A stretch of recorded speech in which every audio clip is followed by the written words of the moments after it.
అమ్మ ఏం పేరమ్మా మీ పేరు? లక్ష్మి. లక్ష్మి గారు, మీరు ఒక గృహిణిగా బట్టి నేను కొన్ని క్వశ్చన్లు అడుగుతానమ్మా. అంటే నేను టీవీ షోలు బాగా చూస్తుంటా, సీరియల్స్ బాగా చూస్తుంటా. చూస్తాను. ఈ మధ్య మంచి కొత్త ప్రోగ్రామ్ ఒకటి వచ్చింది, ఏంటది? Big boss. ఓ అబ్బో అమ్మో, చాలా ఫాస్ట్ రైట్ రైట్. అయితే బాగా చూస్తారు, గ్రిప్ బాగుంది మీకు. సరే అమ్మా, బిగ్ బాస్ నుంచి కొన్ని క్వశ్చన్స్ అడుగుతాను నేను, ఏదైనా అడగొచ్చా? ఓకే రైట్ అమ్మా. బిగ్ బాస్ షో ఎలా అనిపిస్తుంది మీకు? చాలా బాగుంది. చాలా అంటే ముందు వాటికంటే ఇది ఇంకా చాలా చాలా బాగా అనిపిస్తుంది. రెండు సీజన్లు చూసారా? చూసానండి. ఫస్ట్ సీజన్కి ఎవరు హోస్ట్? ఎన్టీ రామారావు, జూనియర్ ఎన్టీఆర్. ఎన్టీ రామారావు బాగా ఆడాడా?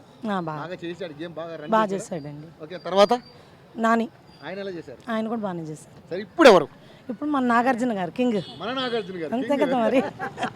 ఓకే సరే, మన నాగార్జున గారు కింగ్ అంటున్నారు కాబట్టి ఆ కింగ్ ఎలా చేస్తున్నారు? బ్రహ్మాండంగా చేస్తున్నారండి. బ్రహ్మాండంగా అంటే ఏమంత బ్రహ్మాండంగా నచ్చింది మీకు? తన యాటిట్యూడ్ ఒకటి, తన అన్నీ బాగున్నాయండి. తన రిసీవింగ్ కానీ, తను చెప్పే విధానం కానీ చాలా బాగుంది. బాగా వాళ్ళందరినీ మంచిగా ఆకట్టుకుంటూ మంచిగా రన్ చేస్తున్నారు, మెస్మరైజ్ చేస్తున్నారు జనాల్ని. ఆటలో ఉన్న వాళ్ళనే కాకుండా జనాలు కూడా చేస్తున్నారు. ఓకే రైట్ రైట్ అమ్మా. మొత్తానికైతే ఆ షో గురించి ఇంకొక 4 క్వశ్చన్లు మిమ్మల్ని అడుగుతాను. ఏంటంటే ఈ వారం ఎలిమినేషన్ డే వచ్చేసింది, ప్రతి వారం ఎవరో ఒకరు వెళ్ళిపోవాలి కాబట్టి ఈ వారం ఎవరు వెళ్తున్నారో మీరు అనుకుంటున్నారు? ఈ వారం ఎలిమినేషన్లో ఎవరున్నారు? మహేష్, హిమజ, రాహుల్ ఉన్నాడు. ఈ ముగ్గురు ఎవరు వెళ్తారు? 100% అయితే మహేష్ అని ఉందండి. రాహుల్కి అయితే బయట సపోర్ట్ చాలా ఉంది, హిమజాక్ కూడా ఉంది, కాబట్టి మహేష్ అనుకుంటున్నాను. మహేష్ అనుకుంటున్నారు. హిమజ అని చాలా మంది అనుకుంటున్నారు. హిమజ అందులోకి వచ్చిన తర్వాత, షోలో చూసిన తర్వాత తనలో చాలా చేంజ్ వచ్చిందండి. కాబట్టి మహేష్లో ఇప్పుడు చేంజ్ వస్తుంది. కాబట్టి నా ఒపీనియన్. మీ ఒపీనియన్. ఓకే సరే, షోలో చాలా మంది, దాదాపు 10 మంది పార్టిసిపెంట్స్ ఉన్నారు. ఇందులో ఎవరు బాగా ఆడుతున్నారు? బాగా అంటే ఎవరికి వాళ్ళదే బాగుందండి. బాబా భాస్కర్ గారిది మెంటాలిటీ పరంగా, రిసీవింగ్ కానీ ఏదైనా చాలా బాగుంది. ఈ మధ్య ఎందుకు ఆయన అందరికి పుల్లలు పెడుతున్నాడు, నారదుడు అని చెప్పేసి అంటున్నారు. అంటే ఇప్పుడు ఒక 10 మెంబర్స్లో ఒకే ఒపీనియన్ ఉండదు కదండి. ఇప్పుడు మన ఇంట్లో వాళ్ళకే మనకు ఒక ఒపీనియన్ ఉండదు. అలాంటప్పుడు ఎక్కడి నుంచో వచ్చి గ్యాదర్ అయిన వాళ్ళకి ఒక ఒపీనియన్ ఉండదు కదా.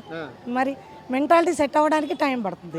మరి బాగా చెప్పారమ్మా. అయితే అలా మెంటాలిటీ సెట్ అవ్వేదాకా అందరూ కలుపుకోలుతనంగా చేసుకోవాలి. మనము వే ఆఫ్ థింకింగ్ వేరే ఉంటుందండి, ఆలోచించే విధానం వేరే ఉంటుంది.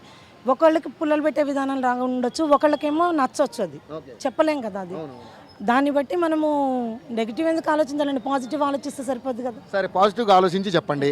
ఈ 10 మందిలో ఈ వారం ఎలిమినేషన్ వాళ్ళని తీసేస్తే లాస్ట్ ఫైనల్ విన్నర్ ఎవరు అవుతారని మీరు అనుకుంటున్నారు? 100% అయితే రాహుల్ మీద ఉందండి హోప్. రాహుల్ విన్నర్ అవుతాడని? రాహుల్కి బయట చాలా ఉంది కాబట్టి. రాహుల్ మరి ఈ వారం ఎలిమినేషన్ ఉన్నాడు కదమ్మా. ఒకవేళ వెళ్ళకపోతే మాత్రం కంపల్సరీ ఫైనల్లో ఉంటాడు అబ్బాయి. నెక్స్ట్ వీక్ కాకుండా ఆపై వీక్ కూడా ఎలిమినేషన్ అది చెప్పలేము.